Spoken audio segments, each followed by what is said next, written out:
So guys, the dumbbell row is an exercise which very often takes quite a lot of time to help people get right.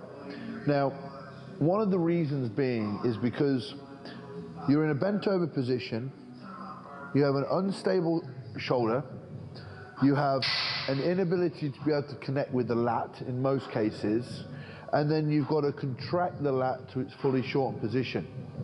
So the problem that we have there is to get the lat into this fully shortened position is going to be very, very hard for a lot of people because that's where you're weakest.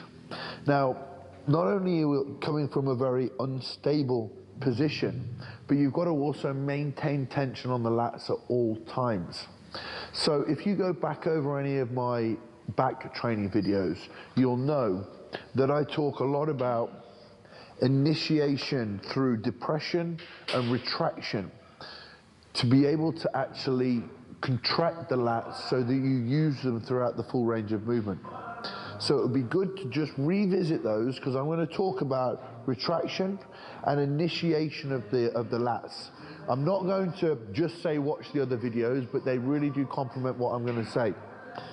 Then we need to consider the actions of the lat so that we don't get you in a position where you're just doing rotation of the body.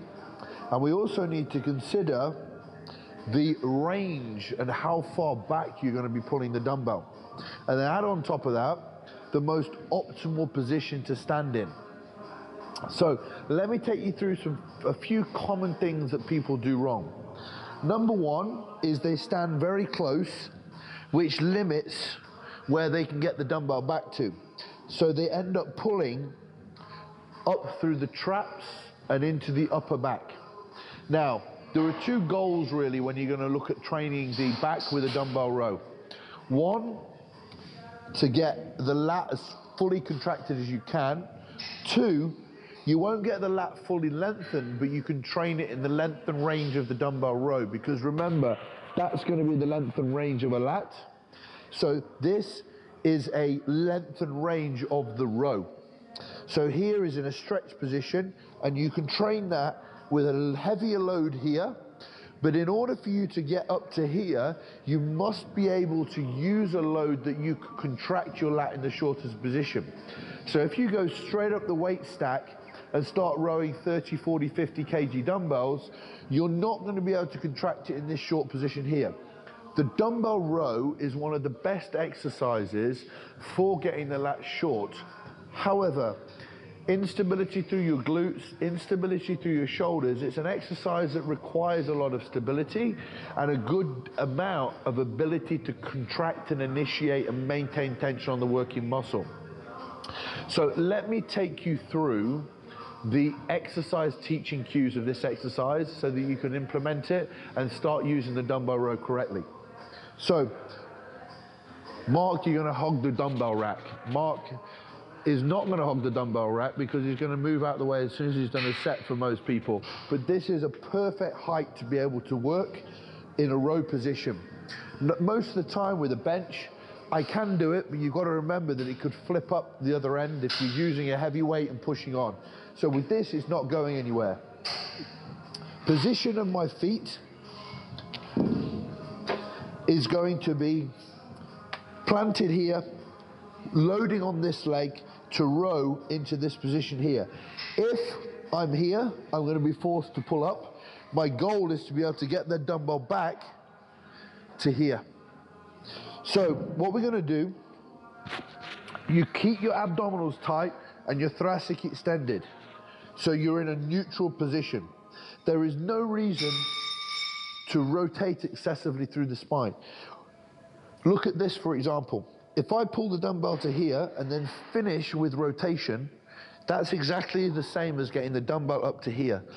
If I pull and maintain a neutral position, as I bring my elbow, extend my elbow backwards, the muscles that's contracting is the lats. So what I'm going to consciously think about when I do a dumbbell row is driving my elbow back whilst consciously not moving my shoulder down, but maintaining my shoulder, as if somebody's got some tension along the shoulder. So first movement is initiation of my lat. So I'm actually contracting and drawing my lat back into a contracted position. And I'm then pulling the dumbbell backwards without rotating the shoulder joint. So what I'm doing from this position here is I'm initiating, and then I draw back to fully contracted lat. Now, from this position here, I'm thinking about maintaining my body stable, and as I come down, slightly rotating, which makes sure tension's on. If I get to this position here, and I internally rotate, I lose tension on my lat. So again, neutral, initiate, drive the elbow back, fully contract the lat, squeeze as hard as you can, and then slightly bring the pinky in, maintaining tension on the lat. Don't dip, don't rotate, don't pull down.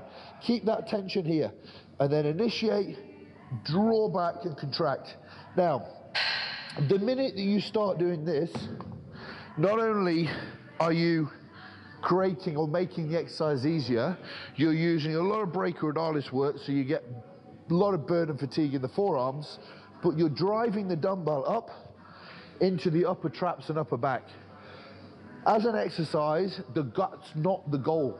The goal is to be able to get the lat here, contracted, and often with a lot of people, especially when it comes to training the lower lats, they need to pull in.